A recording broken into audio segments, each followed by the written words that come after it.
আচ্ছা স্যার সামনের দিকে তাকাই। আজকে আমরা আলোচনা করব চেঞ্জিং সেন্টেন্স। চেঞ্জিং সেন্টেন্স আজকে অ্যাসার্টিভ টু এক্সক্লামেটরি। গত ক্লাসে আমরা আলোচনা করছিলাম অ্যাসার্টিভ থেকে ইন্টারোগেটিভ। আজকে আমরা আলোচনা করব অ্যাসার্টিভ থেকে এক্সক্লামেটরি, মানে সাধারণ থেকে আশ্চর্যবোধক। এক্সক্লামেটরি অর্থ কি? আশ্চর্যবোধক। এক্সক্লামেটরি অর্থ কি? সেটা করার জন্য আমাদের একটা স্ট্রাকচার মনে রাখা লাগবে, মানে গঠন। সেটা হচ্ছে হাউ অথবা what plus adjective plus subject plus আশ্চর্যবোধক চিহ্ন।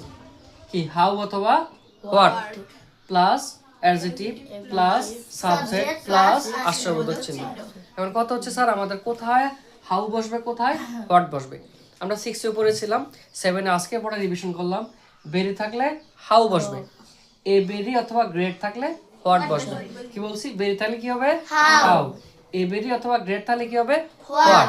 আর একটা ভিন্ন রকম কথা আছে, যদি শুধু অ্যাডজেক্টিভ থাকে, কি থাকে? শুধু অ্যাডজেক্টিভ থাকে, তাহলে আমাদের হাউ হবে। আমাদের মনে থাকবে স্যার, আমাদের আগামীকাল বাড়ি কাজ থাকবে। এই পুরো স্ট্রাকচারটা আমাদের একবার মুখস্থ রাখা লাগে। পারবো আমরা? তাই এবার আমরা পারবো। আমরা এবার তুলে নিই স্যার।